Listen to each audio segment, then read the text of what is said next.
Yo, what's good, everybody? Welcome to another episode of Come On Ref. I'm your host, Aidan. I'm here with my man Chadwick. Chadwick, say what's up to the people, man. What's going on, everybody? How you doing? Another Wednesday. Hey, another Wednesday, baby, and we got a good show for you today, guys. We're gonna start talking about how these March Madness brackets went. World Baseball Classic, of course.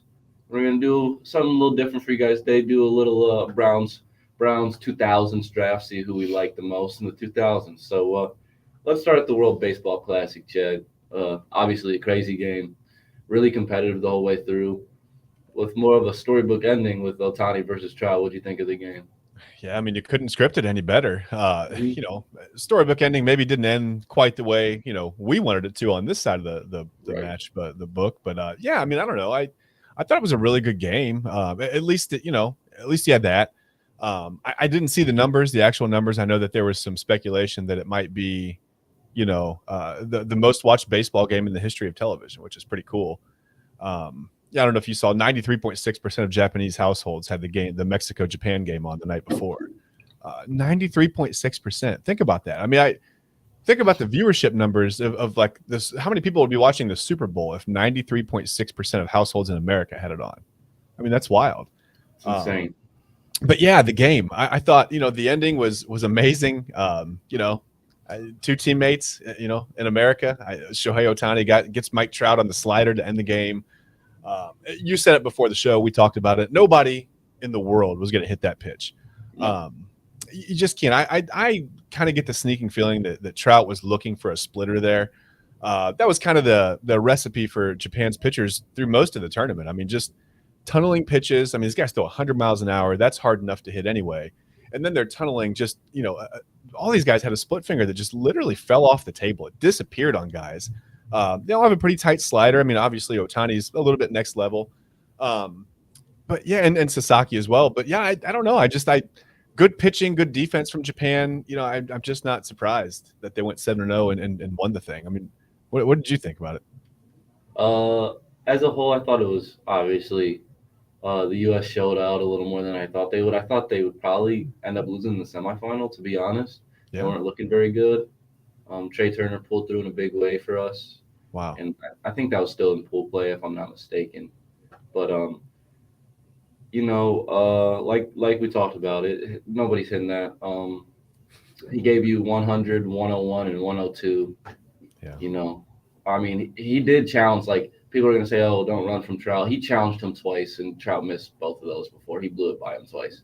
Yep. Um, to He me, sure I did. think this shows the level that Otani can get to, which is the level that no other baseball player has ever touched. Yeah. Um, as a guy that could probably hit 50 home runs in a season while having uh, sub 2 ERA if he really, really focused on it. Yeah. He's just different, man. He's special. He can steal bases. He's fast. He can hit 550 home runs, but bat 300. I mean, what he hit in the World Baseball Classic 400. Yeah. Over 400. Well over 400. Yeah. Um, he's just a different breed. He's nothing like we've ever seen before. Yeah. He could go down as the greatest, I would say, and that would be special, obviously. But Yeah. obviously, we've seen like many people say Mike Trout is the best ever, and I would agree for right now. But there's always somebody else. There's always a bigger fish. But it was a great World Baseball Classic. Obviously, didn't end how we wanted it to, Yeah. but it's just hard. It's just hard to beat those guys. Most of It those is. guys over there could be playing here. Yeah, Um, I mean, yeah, absolutely, they could. I mean, it's Japan's third title overall. They won back to back in 2006 and 2009. So it's been a little bit of a lull, but yeah, when you think yeah, of like baseball powerhouses, you definitely think of Japan, the Caribbean. I mean, any of the teams from the Caribbean have a chance to rise up and win this thing every year. yeah. But I was just impressed with, I had never thought of like I guess I always thought of Japan as like, okay, they're really really fundamental defensively, decent pitching. They're going to have good sound hitting, but man, they really had it all. I mean, that power pitchers, that great power hitting. I mean, situational hitting, good Uh, defense. They're fundamental. They hit the cut. They just do all those little things right. no Um, doubt. and when a team is that talented, I mean, when you've got Shohei Otani leading the way and you're that talented overall, and you do the little things right, um, it's a really, really hard team to beat. And yeah, I think a lot of those guys, a lot of Japan's team could Um, absolutely play in the major leagues with no problem. yeah, it's look. Obviously, it's a smaller country, but it's looking like the average talent in Japan is higher than any other country, is Yeah, from for what I sure. see. I mean, there's guys over there that are all stars or like big contract guys all over their roster, and it's Yeah. just like, and we Yeah. brought a bunch of big roster guys. We brought a bunch of all stars, MVPs. I Yeah. mean, we had Mookie, Mike, Trey Turner, Tim Anderson, who's underrated. Like Yes. we had guys over here, and there's what it came down to really for me was the pitching. Yep. We don't bring over our best pitchers, obviously, No. too close to the season for them. Otani can go a whole month without pitching. He can just say no. Like he's Yeah. that good, and the Angels are that bad of a franchise that they are no place to tell him what to do, right? So, um, Let me say so sorry, Nate. My cousin's gonna be watching. Sorry, Nate. yeah, um, yeah, my bad, bro. But It it is what is it what is. it is. That's how it goes. But Yep. it's okay. Um, I think we just need to get more people involved with baseball. I mean, Yeah. I think baseball did themselves a disservice by agreeing to not show any like clips on social media and stuff like that, highlights for a long time, right? Yeah. You kind of turn younger kids off to the sport, and Yeah. I mean, there's a lot of athletic kids that go to play basketball or football and stuff like that. You don't see it as much. You don't see, you know, as Yeah. many Mookie Betts or Tim Andersons playing baseball instead of basketball or football, right? So, Right. I mean, there was like Mike Trout, even the Mike Trouts are playing mostly football. Like dudes that are Yeah. built like that, they're saying, "Hey, go play football." Yeah. So it Right. all depends. Yeah. I think it's something that you said. Exposure. I mean, for such a long time, Major League Baseball did a good job, and by good job, I mean a terrible job. They did a good job of limiting the exposure of the game to people. And we're changing rules. We're making bases bigger, and we're putting pitch clocks in. And I don't think any of that's going to bring people to the game, like just exposing kids to the game would, right? Um, you've got a whole, an entire network of TV stations that are crumbling, they're supposed to carry these games regionally. Yeah. You've got blackouts on MLB TV if a game's in your market. So you've got people in Atlanta last year. A lot of people with certain cable companies couldn't watch the Braves, right? Defending world champion Atlanta Braves, right? And the hometown people can't watch them because the Bally Sports Network is in arguments with Comcast or Spectrum or whoever else, DirecTV, whoever it is. And so you've got a bunch of people that are just shut out. And so, okay, the natural progression would be, okay, I'll pay for the MLB TV package. No problem. It's not that much for, access to every game. Only you don't have access to every game, only the out of market games. Right. And I don't really understand blacking out the game in the local area. Are 14 million people going to go to the game every night? I mean, it's unreasonable to think that Major League Baseball shouldn't be on TV, on your phone, on your laptop, on your computer, anywhere you could possibly stream it. Should be everywhere. There should be no blackouts. I'm so tired of talking about this, man. I know we don't get to it on the show very much, but I think you can kind of tell I'm getting heat. I'm starting to sweat over here. Like, Yeah. expose people to the game. Let kids watch the game. The World Baseball Classic did so many wonderful things for the game of baseball. Right. So much more than making a base bigger or putting a pitch clock in or telling a pitcher they can't throw over to first anymore. Whatever that is. The World Baseball Classic was excellent for baseball. It was great. Major League Baseball needs to maybe take some notes and figure out, how to create that excitement, because making bases bigger, isn't it? Yeah. Brian asked in the chat if this would lead to more U.S. players coming out for the World Baseball Classic. I would think so. A lot of big players did come out this year, to be fair, but I think it would all have to come down to pitchers. Honestly, it would have to depend if they would come out or not. I would love to have seen what that team would have looked like with Max Scherzer, Jacob deGrom, Max Fried. Guys that are just guys that are our top line pitchers. Yeah. They competed. Like you said, they showed out well. And by the way, I was really, really proud of Mexico in that semifinal against Japan. I mean, they came out and competed and really almost got it done. Yeah.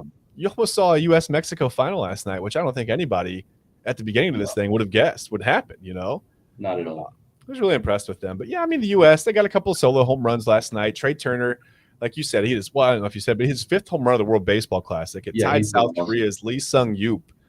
Did it back in 2006. So, I mean, that's great. Obviously the solo home run last night was fun, getting the lead, whatever, but it didn't, they had trouble getting guys on base. And when they did, it just seemed like Japan immediately erased it with a double play or just really good defense. And I don't know if you saw Schwarber. I thought it was interesting. Schwarber hit that laser off Yu Darvish in the 8th. Yeah.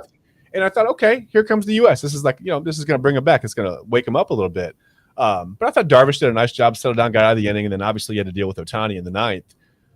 But just an interesting note, Darvish, when Japan was winning the World Baseball Classic in 2006 and 9, he was a young player. Now he's like the veteran guy on the squad. Yeah, he's a So veteran. That was kind of cool to see him go for full circle, That's awesome. Yeah. He's been good for a while. I know he gets some hate sometimes because of his contracts and stuff, but he's a good pitcher. Yeah. Plays well. So, but moving on, Chad. Time to go to March Madness. Now there's a thing that happened. You had a team going to the Final Four that lost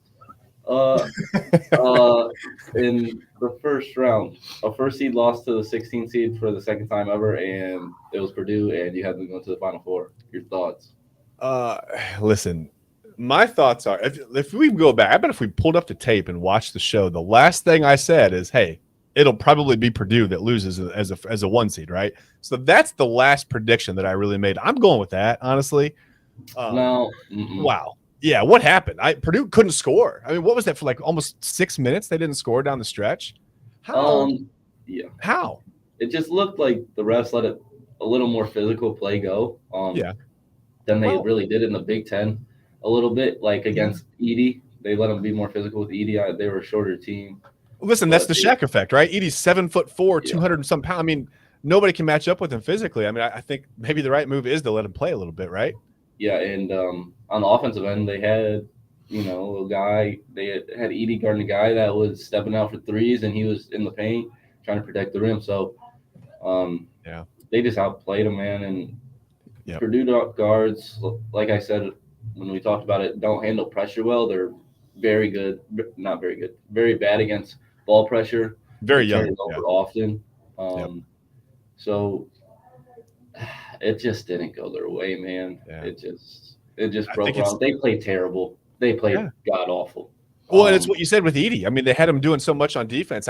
He was exhausted by the end of the game. I mean, he had no legs under him. And I don't care how big a guy is or how much of an advantage you have. If a guy can't, you can't catch your breath and can't get your legs under you, you can't play.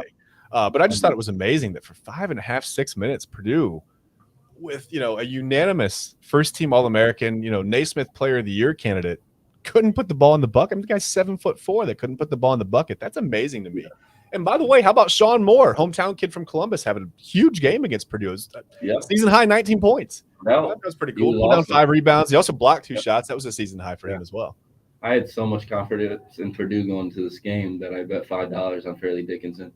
I saw it. You showed me. You texted me. At least it worked out for you, man. It clearly did not work out for me and my credibility, but I'm happy for you. Here's the thing for me, though. I also had Kansas in the Final Four. They lost in the round of 32. Yeah. So,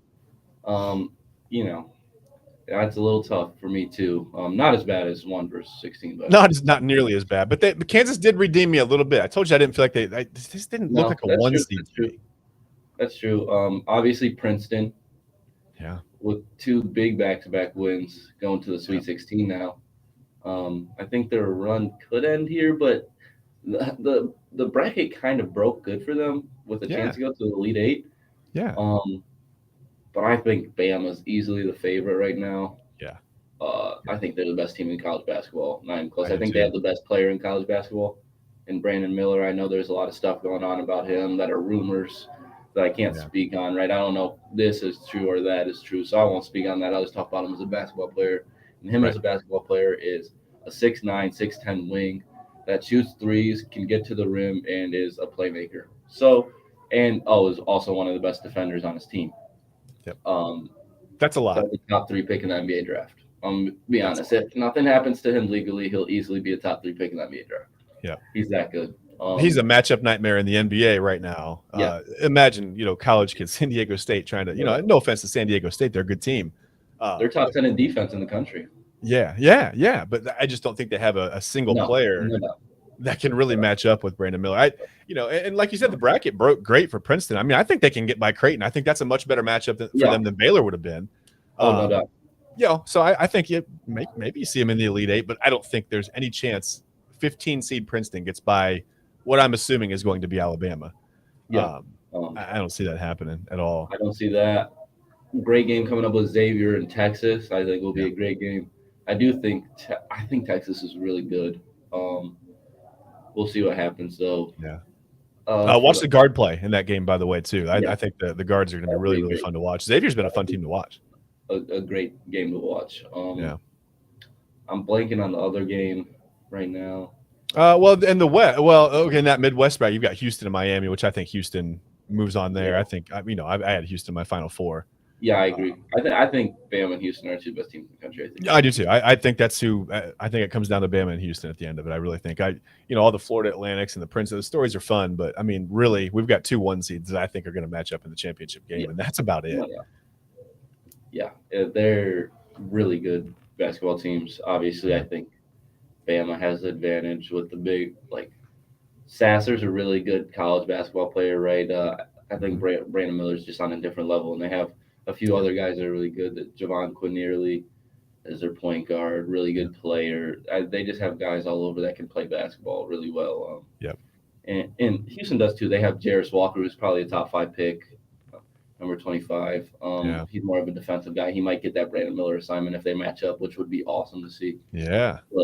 We'll see what happens. But moving on, we're going to do something a little different for you guys today since not much Browns to talk about, but we love being depressed, so we're going to do something for it.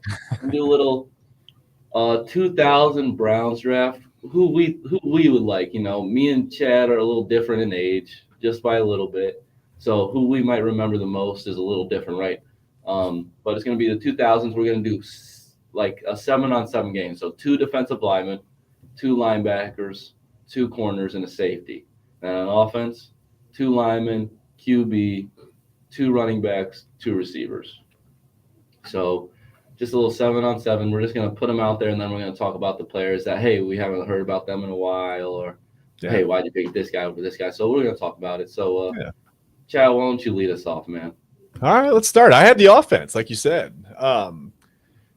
It was significantly more difficult to choose an offensive team. And I don't really want to, I don't want to put any suspense to it, man. I'm just going to tell you who my guys were, and then we'll go over it, okay? Right. The quarterback, I feel like I have to justify this before I even say it. This is the guy who, almost led the Browns to a playoff appearance, right? But it's just that he was like the only guy who was really named to a Pro Bowl at the position. I mean, that's all it really took. 1 winning season in a Pro Bowl for Derek Anderson to be my guy. I just don't know who else it could be. He threw a lot of picks that year. What was it? 2007.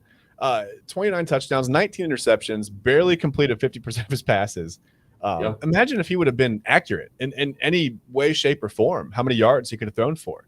Almost 4,000 yards at what, 56% of his passes completed. I don't know if that's an indictment on him or if that just tells you how good he could have been. I'm not really sure which way that goes there. But, quarterback, obviously they need somebody to throw to, right? My receivers were, I think this is just such an obvious 2 choices. Josh Gordon and Jarvis Landry. I don't think it was that obvious. Okay. Well, listen, Odell Beckham he was like an honorable mention. With Beckham, it just felt like he never really got it going long enough. And you could say the same thing about Josh Gordon. Maybe I did my picks a little bit differently. I kind of went on like the potential of the guys who were here and what they could have been if the Browns had just gotten out of the way and let them be who they were, right? There were other issues. Obviously, Gordon had his off the field stuff, but neither here nor there. I mean, just first team All Pro, 2012, Pro Bowler. 2013, 87 catches, 1,600 yards, 9 touchdowns. And it felt like, with Gordon, sometimes I think the indictment on him was he was only really there, half the time, 3/4 of the time.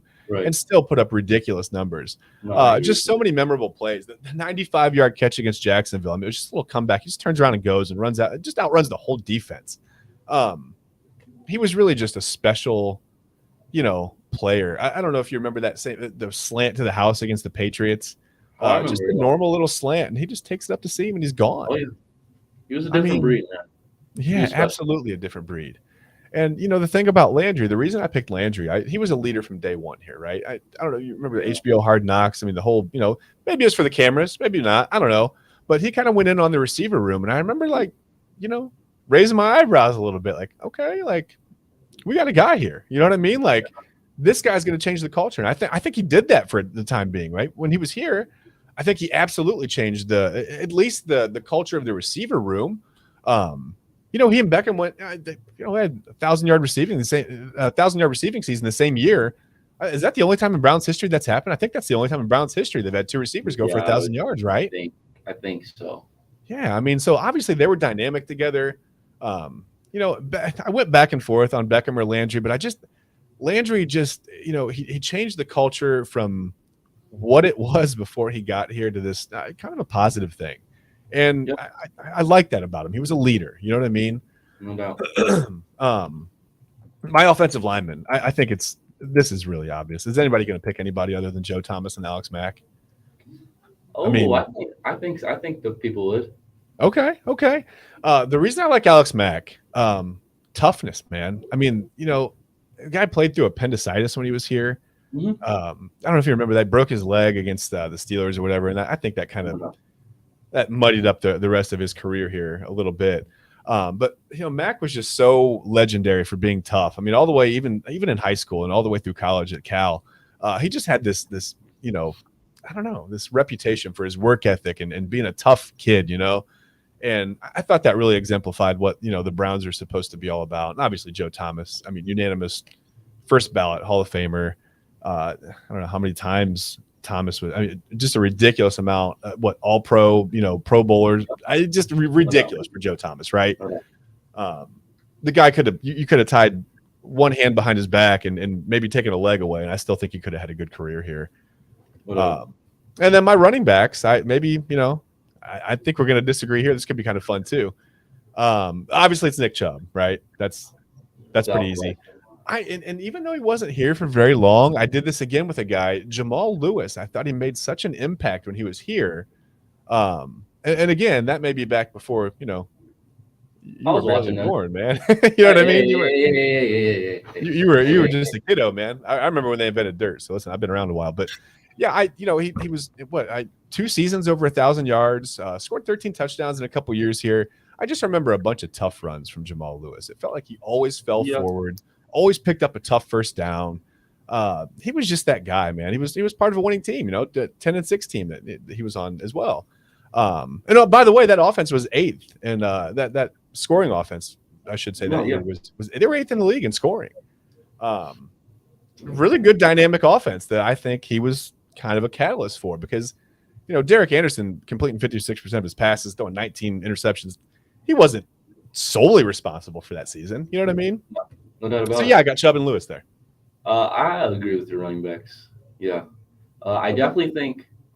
Okay, let's start each position. We'll go lineman first. Okay.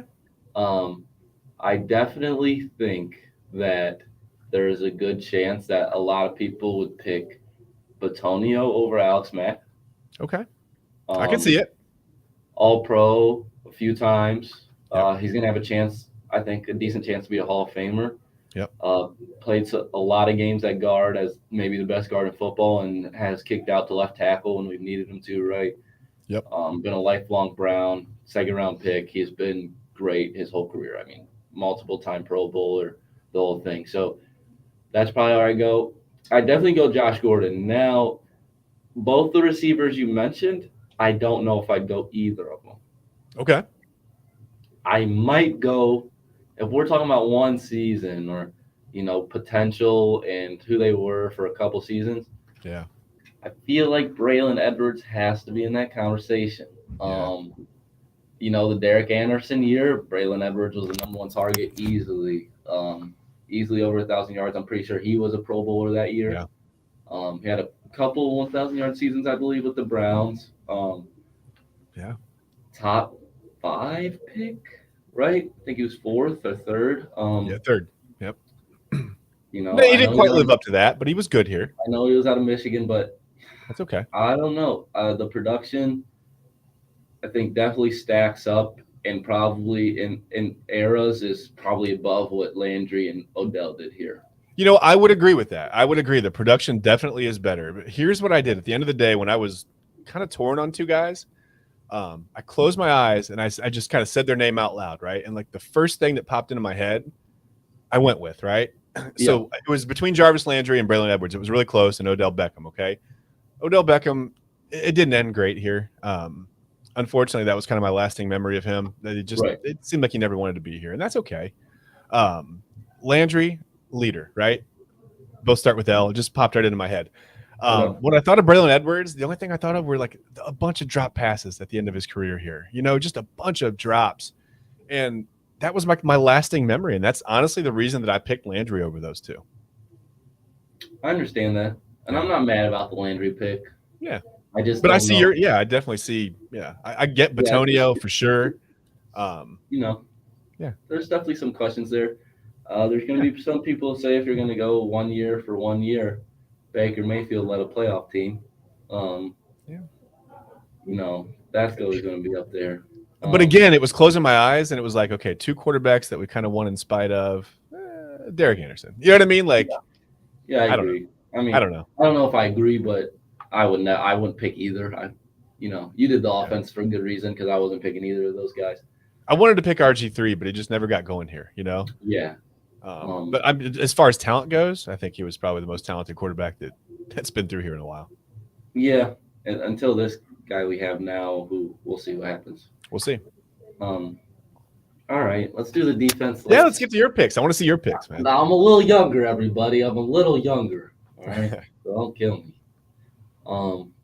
I started out at safety, and I went with the guy that had a couple good years here, a couple Pro Bowl years here, to Sean Gibson. Okay, yeah. 2013 had 5 interceptions. 2014 had 6 interceptions. I think he was a Pro Bowl safety at least one of those years. He was really good in a time we weren't really good. He got a bag. He got a bag to go to Jacksonville, where he was quite never the same. But I think he was the best safety out of the two of T.J. Ward and him, and I thought T.J. Ward was pretty decent. Yeah. I gave a little bit of consideration to Peppers, but he never really he started gaining momentum and then he got traded, right? So it just never really worked out for him here. Yeah. So I went to Sean Gibson. That was a hard one for me. I didn't know really who to pick. It was a lot of mediocre guys, right, in a big pool. So that's where I went. Corners, I think, should be pretty obvious. You have Joe Hayden, who's multi-time Pro Bowler, one of the best cornerbacks ever in Browns history. And then Denzel Ward, who's also a multi-time Pro Bowler, $100 million cornerback. When he's on the field, he's locked down, right? So I don't think that should really be in question. Nope. I think no question there. Those two are the best. Linebacker. Now, here's what I'm interested. I'm interested to see who your linebackers are. I really am. My linebackers, right? Okay. A little potential, a little bit of what I saw one of these guys do after he was with the Browns. Okay. And I think the Browns messed up. Okay. So I went DeQuell Jackson. Okay. Yeah. Then I think DeQuell Jackson's one of the all-time leading tacklers in Browns history. Yeah. So I got to give him that one. Fair. He was all over the field. Now, I went to Mario Davis. Okay. All-pro with the Saints. We got him for next to nothing from the Jets, and we should have never let him go. And I still don't know why. Almost made the playoffs with them with a team that had Brian Hoyer starting at quarterback, one of the best defenses in the league. Yeah. We just let it go. Consistent Pro Bowler. For a while, was leading a top 5 defense in New Orleans. He's just I think he's one of those guys for me that got away. Like the girl that got away. He's one of the guys that got away from me. I thought you were gonna give it to Mac for a minute when you said one of the guys that got away, but no, Mac hasn't done much since he left here. No. And then for the line, obviously Miles. Mm-hmm. See, like single season sack leader, you know, pretty Yep. close to every other statistic for a defensive end, right? Yeah. And then I had tried to go one defensive end, one defensive tackle. Defensive tackle was obviously harder. We didn't have a lot of great ones. Yeah. I went Gerard Warren, Okay. drafted in '01, number 3 pick. Um, a pretty good player for us. Yeah. Was a run stopper, stuffed holes. So that's where I went with it. I could have gone defensive end, maybe Paul Kroger, maybe Olivier Vernon, but there was nobody that really stood out for me. So I was like, maybe I'll go defensive tackle here. So I went Yeah. Gerard Warren. So what do you think, Jen? It's hard to say because listen, it's tough to debate these teams that if we were doing like the best, Patriots teams of the 2000s or whatever, our 7-on-7, I think there'd be a little more debate, but I mean, it's really hard. The Browns just haven't won. And it makes it really tough to like go back and pick out any standout, positive memories from any single players. Because I mean, the thing that really kept populating my thoughts when I would close my eyes and think these guys was like all the losses. I mean, I kind of looked up a little bit. I mean, when Alex Mack was here, I think the Browns barely averaged 5 wins a season. And by the way, something that you said about Batonio's versatility, I did think about Batonio for the versatility, but it just came down to the fact that Mack was a center, and at that, I think one of the top centers in the game at the time, top 3 or 4. No. That's not tough position to play in the NFL, man. Really, really tough. That's why I gave him the nod there. But yeah, like I said, they barely averaged 5 wins a season with Mack here. Barely averaged 5 wins a season with Joe Thomas here. Not indicative of at all of the impact that these guys should have had on this franchise. It just seemed like they never tried to build around Joe Thomas. They had these great offensive lines, and they got Jamal Lewis, maybe, a tick past his prime, still had a little bit of an impact here, but it just seemed like they never had the things to match, Yeah. Never had the great offensive line with all the offensive weapons, or never had, it's just, like you said, things never matched here. So it makes it tough. Yeah, it does. Maybe a guy that we should have mentioned for O-line is Mitchell Schwartz, maybe. Maybe should have got a little mention. Sure. Obviously, he was really good and then went on to the Chiefs and was really good again. So yeah. There's obviously that to talk about. But Definitely an honorable mention. I think, it's just so hard. Yeah. Like, if you look past the first 2 corners that I picked for the Browns. What is there? I mean, you got to go with like games played over a certain amount of time. Lee Bodden or something? Yeah. I mean, you just start picking who didn't get injured, right? Like, okay, who was on the field the most? That's my third guy. Yeah, it's tough. It's really tough. And maybe I should have went Dante Whitner. I could see it. A good argument for that, but he was a little past his prime when he got here. Yeah. I'm coming from the 49ers, but he was still Dante Whitner. Dante Hittner, man. Of course. I remember it. Listen, I had I don't know if we want to do this right now or not, but I had a question. I'm going to go back to the Sweet 16. I want to go back to college basketball, if you don't mind. Yeah, go ahead. I wanted to bring this up to you because I'm really anxious to hear. I'm not anxious, but I'm excited to hear your opinion on it. So Duke goes down to Tennessee in the second round, right? I think I had said last week it felt like Duke was in kind of a must-win situation. Like it kind of felt like they had to get to the Sweet 16, right? I don't know if I feel that way anymore. I'm looking at here's my point. Okay, John Shire, year 1 at Duke. Yep. Is there the perception? I don't know if I don't even know if I even think this anymore. I thought this at one time, but now that I've actually taken a look at their season, my opinion may have changed. I'm just on doing the research on this. But I thought like, okay, Duke's kind of slipping a little bit, right? Because there's this tier 1A in college basketball, right? Right now it's like, and it's not even the blue bloods right now. It's Alabama and Houston, but you know what I mean? Like Kansas, Duke, North Carolina, like those teams, right? UCLA. Duke feels like I felt like the minute Coach K retired, they kind of slipped to that tier 1B level. And I don't know if that's just maybe that could just be my opinion, my perception. Like I said, look at their season. Shire went 27-8. Finished third in the ACC. There was kind of a weird thing with Virginia down the stretch. I mean, they really probably could have finished first in the league if not for a couple of weird things. Won the ACC tournament again. Got the 5 seed. I don't know. I mean, what do you think? I'm sorry, Duke fans. I just feel like maybe there's like this one. There's like a 1A- right now. I don't feel like they're a 1B anymore, but I feel like the potential to slip is there. I don't see it. You don't see it? No. For a few reasons. They're going to keep getting top classes because there's kids that are 16 years old. The first thing they're going to do is, okay, let me look who went to Duke. Okay, it's Jason Tatum, Zion Williamson, Kyrie Irving. That's the first thing they do, right? So you go look at the people that went to Duke. Oh my God, look at these guys. They went to the league. Oh my God, look at this program. Look at these guys. Oh, there's already 2 5-stars committed. We'll be three 5-stars, and we'll be the big 3 of Duke for a season. Yeah. John Sire played there for a year. They won the ACC tournament. Virginia's up and down every other year. North Carolina, they have 1 on year nowadays, and then 2, 3 off years, right? Yeah. So it's like, okay, we can go dominate the ACC, get drafted top 10 because obviously that's what happens at Duke, and then go on about our lives and then be NBA players, one and done. So I don't think that's happening. I do think that is happening at Kentucky. Okay. Even with top classes. That's fair. So here's my thing. Cal got into the one and dones before anybody else. So he's getting the most talented players, and they were winning just off talent. Mm-hmm. He's getting good classes, but they're not as good as they were. It's not number one. It doesn't have John Walls. It doesn't have Derrick Roses in it, right? So it doesn't have that number one guy. Yeah, that's not the embarrassment of riches that it used to be. Yeah. Now, he has to actually out-coach teams to win. Yeah.